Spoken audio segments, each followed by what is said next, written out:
I was hoping that we could just basically begin our discussion by talking about those days back in August, and in particular your awareness of the riots elsewhere in England over the Saturday and Sunday, and whether that had affected your concerns here. Was there a concern in West Yorkshire that events might develop? I think, yeah, there was always the concern, because you could see how other cities were starting to have raised tensions and disorder over the course of the weekend and into Monday. So it was really important that we really did have our finger on the pulse with what the tensions in the community might be like. And was there some sort of mobilisation of resources across the force? Were you thinking about bringing resources to bear in case there was a problem? Yeah, there was certainly a mobilisation plan to bring resources together, but one of the problems that we had was that with the football match at Leeds United on the Tuesday night, which obviously would take a significant amount of resources, and the question was, well, where have we got the resources? Have we got them in the right place? Have we got them where we need to be? And are we overcommitted into a football match at the same time as things nationally? Yeah. We're taking a turn for the worse, really.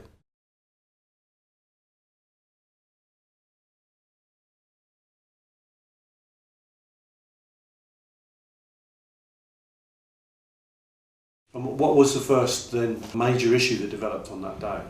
The shooting. Okay, could you tell us a little bit about that? Yeah, the shooting occurred, I think probably about 6:30, 7 o'clock at night, maybe a little bit before. Okay. I'd actually left the office for the day, and we had a situation where we have a park in the middle of a very heavily populated area of Chapeltown, Savile Park, where traditionally young black men will congregate on the park and do gym exercises. It's a bit of a meeting place for young people. And we had a situation where a car pulled up alongside the play area, called a black adult male away from the play area towards the car and shot him.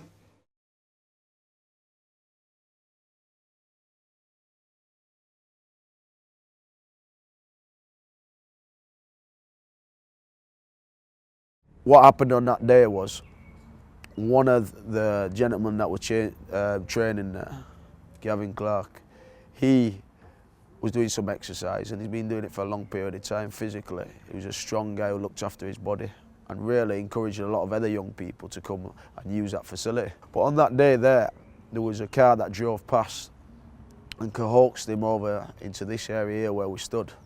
And it happened where there was a mixture of words between the two, and he then went over to the car where he was actually shot by some members of the Asian community. It was a big thing because it was disgusting that it could happen within our area. It was disgusting that it could happen to a gentleman who's well known within our area. And it was disgusting that it could happen near a local park where there's many young people. And the fact that it was an Asian person who done that was a mixture to create a big war at that time. A lot of people rushed here, including myself. And that there was an experience that I wouldn't like anyone else to see, because it was So what did you find when you arrived? When I arrived, we found the fact of they just started to put tape across the area there from the corner of the wall to the other side, and there was actually a body on the floor bleeding with another Asian gentleman from our community holding him. Mm-hmm. For me, when we got here, we just couldn't believe it.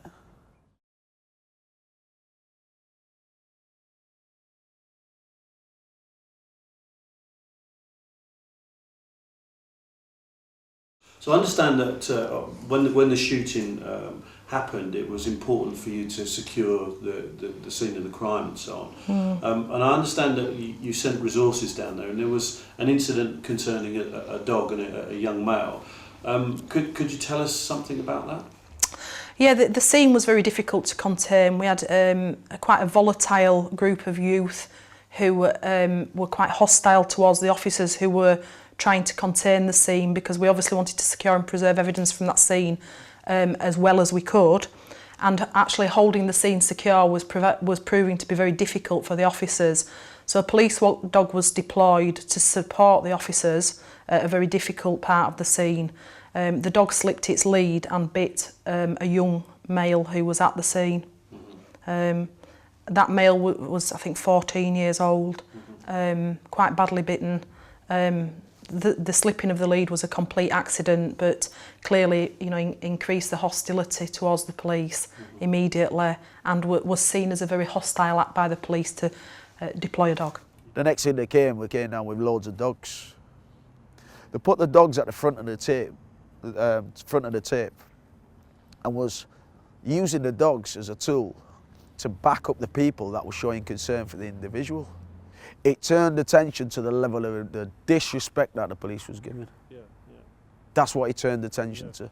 And it turned attention to the fact of there's someone within our community potentially dying on the floor there, and you prefer to act aggressively towards us.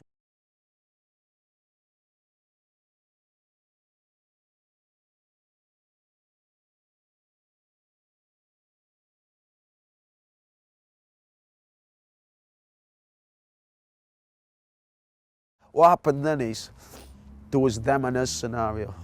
Police started to form a line that actually was building into the emotions probably across the country, saying that there's riots all across the country. So this is potentially the one that's going to be the catalyst to everything happening in Leeds.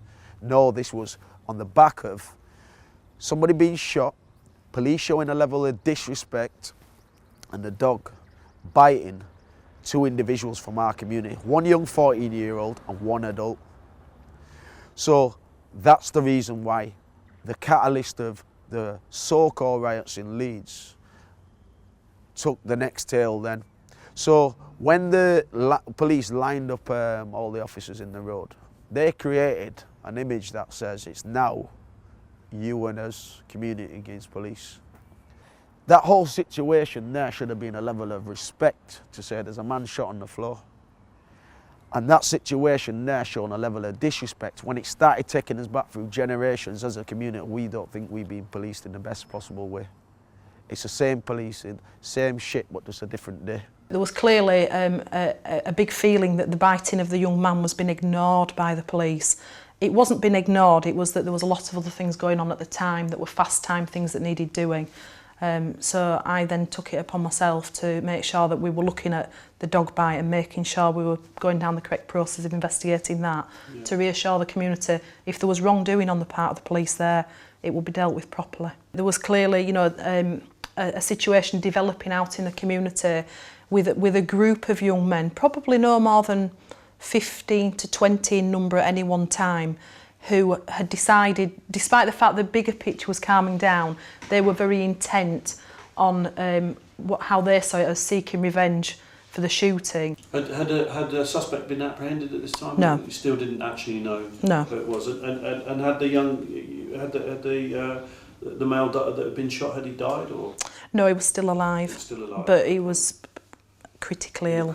Critical condition. Yes. So I understand then that when you left the hospital, you came back into Chapeltown, and there was another incident that happened there. Could you tell us a little bit? Yeah, as I drove back up Chapeltown Road, and I really drove back up to see, you know, how were the streets, were they quiet, what was the feeling on the streets, came across a group of black males who were assaulting a young Asian male who was on his own, who was on the pavement, and he was being very, very badly assaulted. And jumped out of the car to try and stop that assault, which then the aggression turned towards me and the colleague that I was with. The young Asian male luckily got up and ran away. Okay, and were you badly assaulted? I had a broken jaw. And I understand that they attacked the car and they so did, on. yeah, they did. Quite yeah. traumatic experience. Yeah, the hostility was completely turned upon the police, which is something that we do expect sometimes, you know, that we do create a target for people.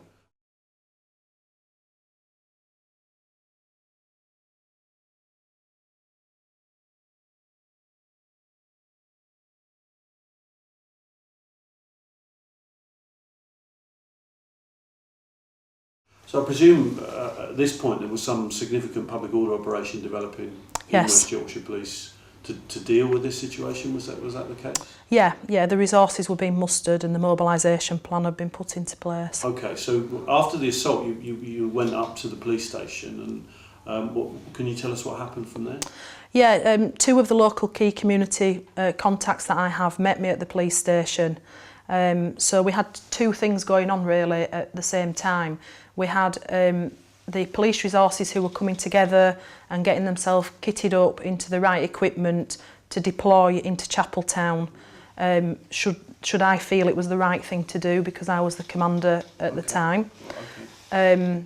We had some contingencies put into place to try and reduce the risk to the community through road closures, so trying to isolate the area where the group of youths were operating, so reducing the risk to the wider public. And I was engaging in dialogue with the community leaders about what can we do together as a community to diffuse this. We came up on invitation by the senior officer of that night, which was Mel. Yeah. She invited us up because she'd just been assaulted down in Chapeltown. And she felt that, you know, the links that we had with the police, with the group that we sit on, because we sit on the gangs prevention group, so we've had a relationship with the police for a number of years. She felt that we should be, you know, we should talk about how we handle the situation. Yeah. When we came to the police station there, then we met with Mel Jones, we had a discussion. She talked about how she felt, which was injured at the time, and a bit disappointed in what had happened, but she wanted to get on with the key focus, which was to try and dissolve the situation that's manifested in the middle of Chapeltown, the potential riot. Yeah. So basically the discussion we had was, how can we do it, what's the best way forward, and trying to create a small action plan to make this happen. At the same time as that happening, we looked up on one of the screens in the corner, and then the screen showed that a number of young people and adults had pulled the first car into the middle of the Chapeltown Road to burn this car out. So we was watching that while we was in the meeting with Mel Jones.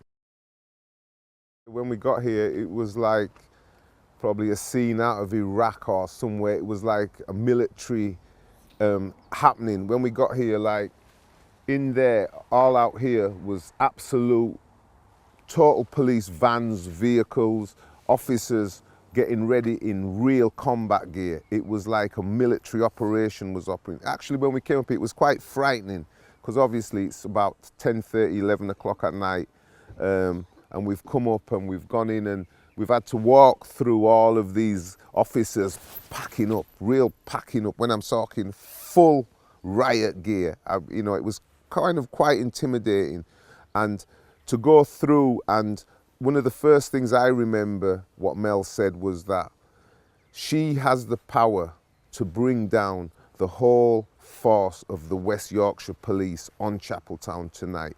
And this is on the background of the Home Secretary telling the police in England that they have all rights to stop whatever was going down. Because obviously this has been going on outside of Leeds since Saturday evening. So the Home Office has given that improvise or that lead to police officers, do whatever you need to do. And you could see the potential of what was going to happen. You know, they were getting ready for a full-scale war up here. So when we seen that happening out there, the biggest concern for us was it's going to be the catalyst to the issues being even worse than we thought they could have been. The young people there are going to get criminalised, and adults are just going to this is going to just erupt in a way that we don't want it to erupt. But the fact of them, what we negotiated and had a discussion with Mel Jones about was the fact of giving us an hour to just see how we can dissolve this situation out in the heart of Chapeltown to make that difference.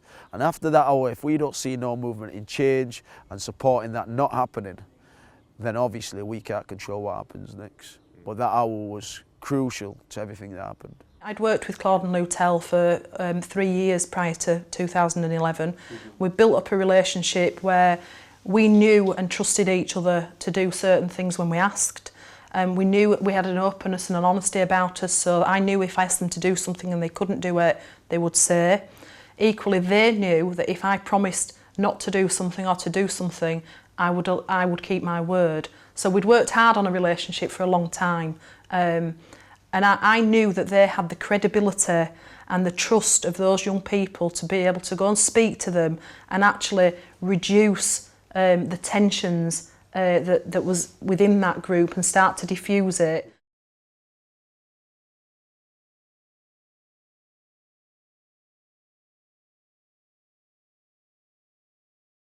It must have been quite a difficult decision to make. Very difficult.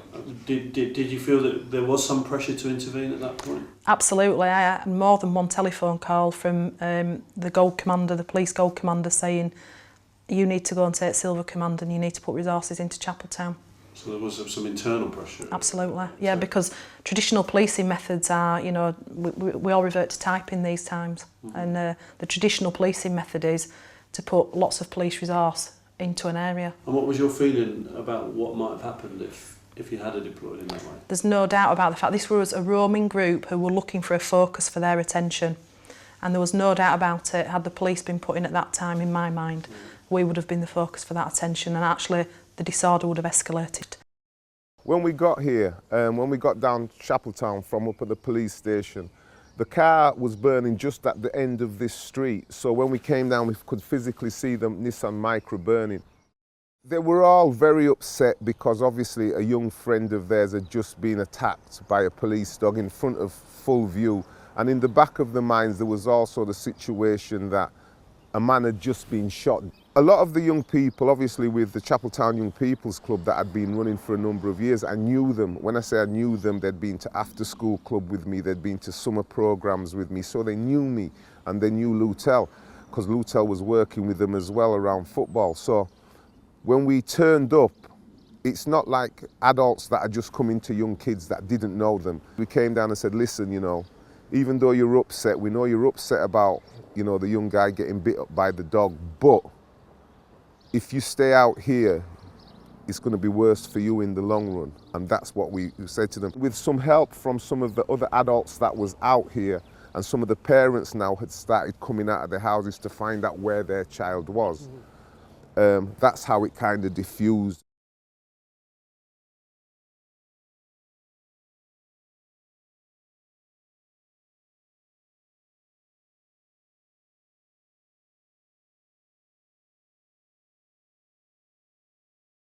Do you think if the police had been here, do you think that that would have been possible?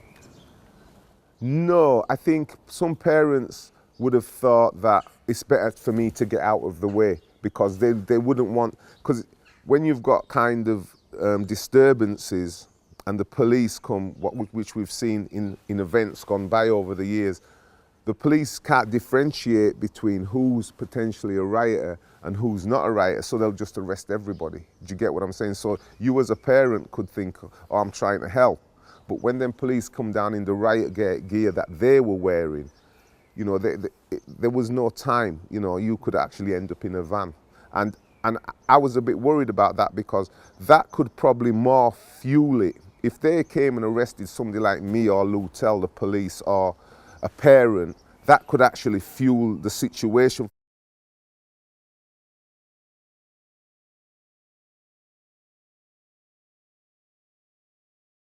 Did they manage to resolve the situation? They did, yeah, they did. We had an agreement really that they would have about 40 minutes of a window to work within, because and that would only be dependent upon me not seeing any signs of an escalation.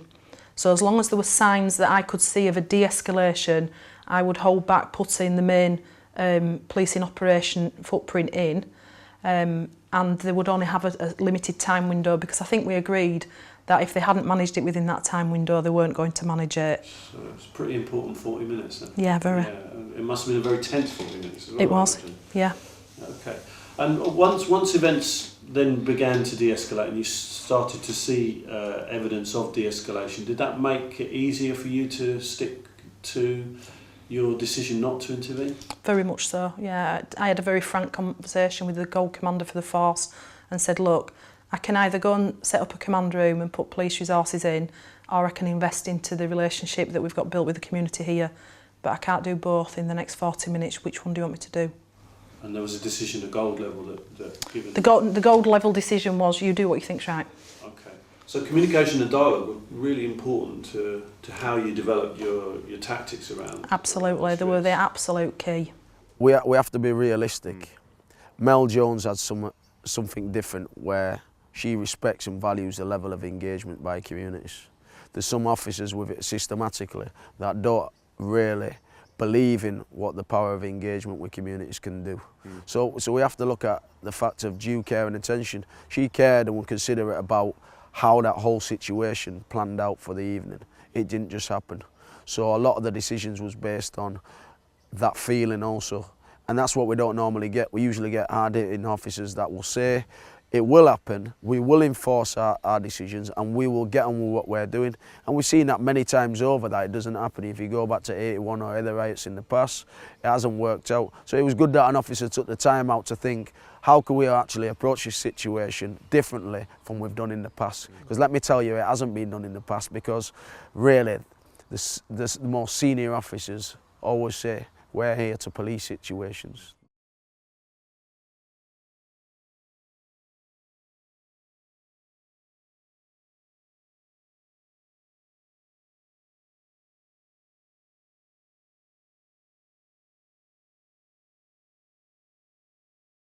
But there was still a concern on your part that there was substantial potential there for escalation. Very much so. And did things remain relatively calm through the day? Through the day, yeah, very tense. By this point, you know, we had a very significant police investigation ongoing, so a very heavy police presence of detectives, asking very searching questions. Within the community, the word was getting out a lot more. This is an Asian on black shooting.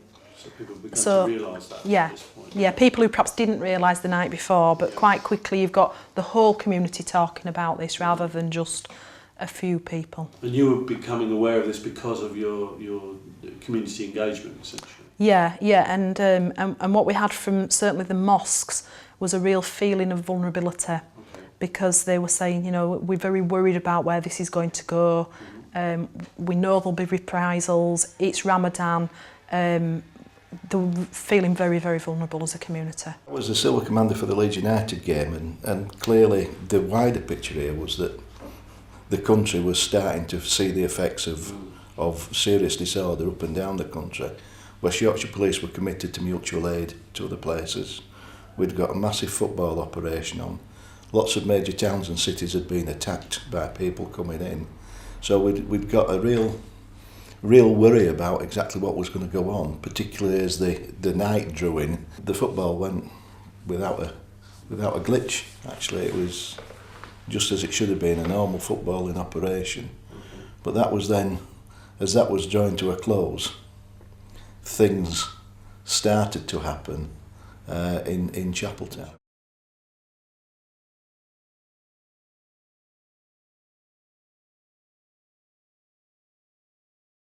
The Gold Commander spoke to me and asked me to make an assessment of what was actually going on in the Chapeltown area. So one of the things I did was bring all the resources together and place them strategically at the bottom of Chapeltown, so that anybody moving in and out would know that there was a significant amount of resources, but they weren't deployed into the area.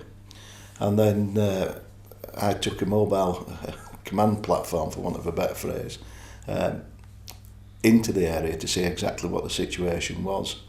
And as I drove up Roundy Road, as we came to the sort of crest of the hill, there was quite a significant gathering of people, and a car was well ablaze next to a building.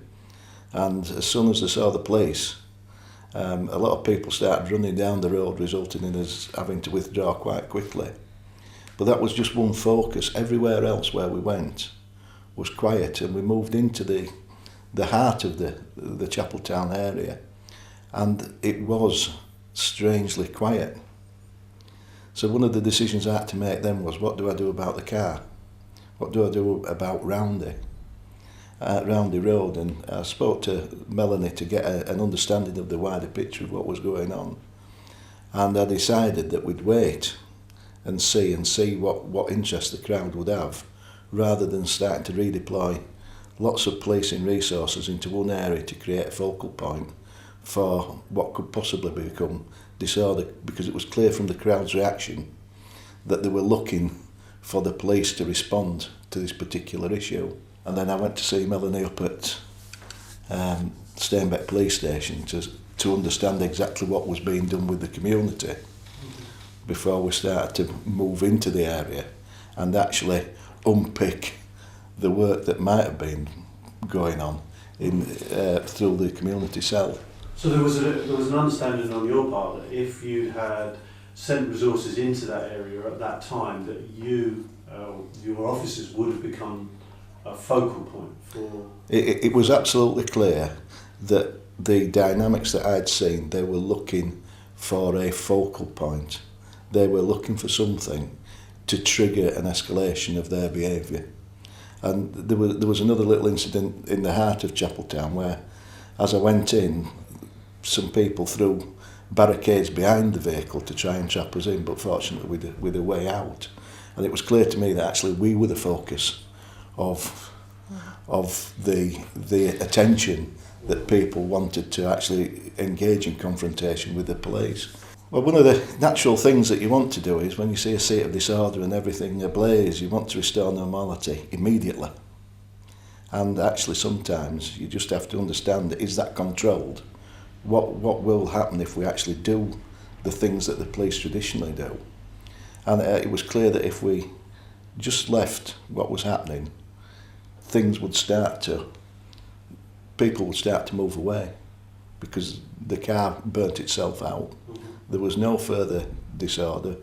People knew the police were about, but they didn't know where and how many, etc. So we were visible but not congregated, for want of a better phrase. And so the plan was that Melanie would continue working, making contact with people in the community that she knows. And my plan then was to start to introduce policing.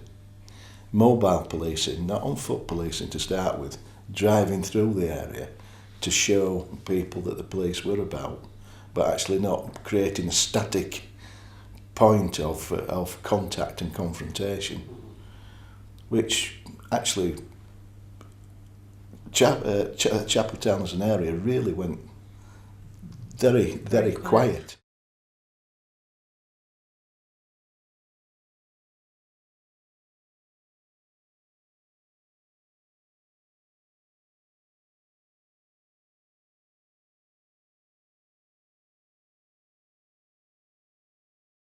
The main issues that come out of 2011 is evidentially, potentially there would have been a riot. We've gone out there on the streets of Chapeltown and made a difference. The fact of the reason why we can make that difference is because the services which we provide to young people are for the other 364 days a year. So but with this organisation, Chapeltown Youth Development Centre, we've been here for a number of years supporting young people and building up their relationships with young people and families. So we feel that they're really, really under-resourced and under-supported. When there's an issue, everyone moves around to say how we can support you and how we could really support us being more productive in our communities. But there's no respect outside of that. So when there's an issue, the same phone numbers that keep ringing, we're out till 5 o'clock in the morning supporting different agendas around not criminalising young people. But we're saying outside of that, where is the support? Where's the financial support? Where's the infrastructure support to support us being the best we can be at all times to benefit young people in the area? There's none. And what kind of investment has flowed into the area as a function of what happened?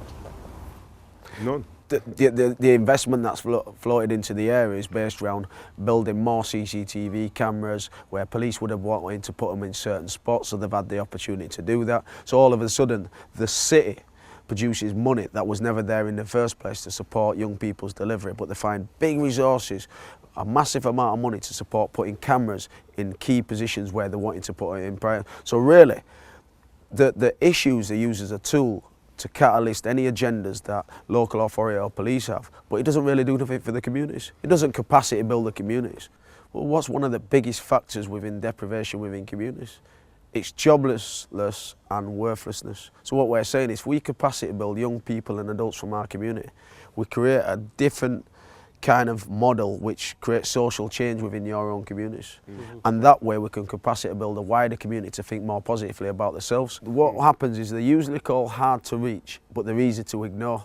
So what happens is they're in the hard to reach bracket, so nobody wants to reach them, but really they're easy to ignore, so you can work with who also deserve a service, the nicer kids who don't get up to anything, because it still gives you the same statistical information which is needed around numbers. It is hard to reach as a statement.